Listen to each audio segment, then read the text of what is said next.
Erion Veliaj ka shpërndar dje një mesazh të kujdesshëm pas 100 ditësh në izolim. E morën nga zyra e kryebashkiakut në një ditë shkurti përmes një agenti të BK-s. Ai nuk bën viktimën, por është i qartë, do të ndjek rrugët ligjore dhe do të kundërshtojë akuzat. E derisa të provohet fajësia pa fajësia e tij, e ka të drejtën të flasë si i tillë. Por ajo që është përtej dosjes është realiteti politik, sepse në këtë histori nuk është SPAK që e goditi Veliajin, por Edi Rama.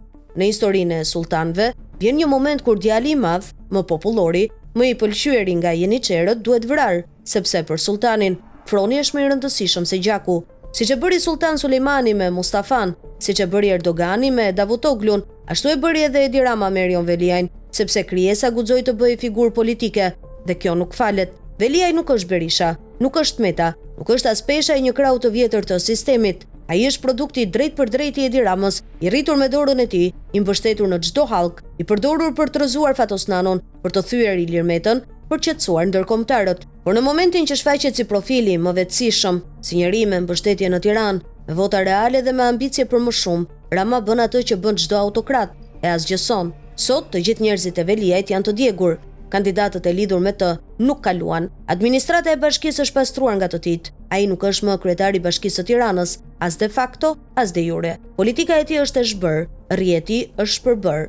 Vetëm një emër, Fatmir Xhafaj, ka mbijetuar. Dhe ai është aty jo si trashëgimi e Veliajit, por si negociatori i Ramës për reformën në drejtësi. Blendi Goxha mori më shumë vota se çfarë i duhej, duke thyer rregullin që Rama vetë vendosi, që kandidatët të bëjnë fushat vetëm në zonën e tyre. Kjo ishte nxeja e motorëve për bashkinë dhe sinjali që gara për Tiranën është hapur, por Veliaj është jashtë saj.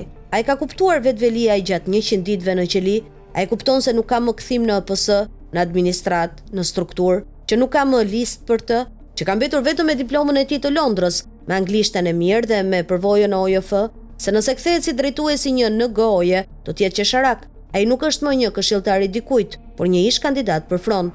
Dhe i vetmi vend ku mund të rikthehet është të sulmojë atë që e tradhtoi.